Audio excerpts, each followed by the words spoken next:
The recipe we are going to make today is croquettes with bocca do Xalo, cheese, and butter. We also add caramelized onions from Lebrecos. And finally we'll add cream, milk, and flour.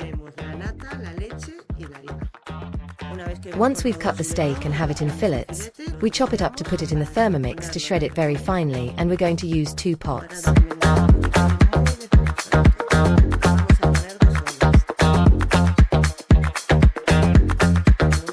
In one, we are going to add milk, cream, and blue cheese, and let them cook over low heat, blending the 3 ingredients and allowing the cheese to melt.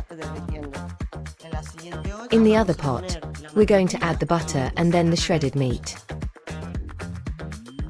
Next, once the meat starts getting a creamier color, we add the flour and caramelized onion.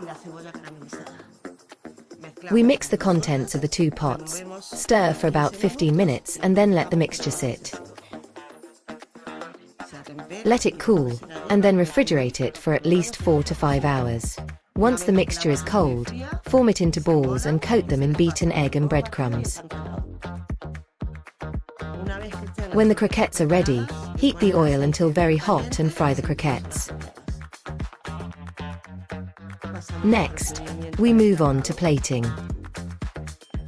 We start with a base of homemade mayonnaise with homemade guacamole, and for the finishing touch, some sweet potato chips and kale.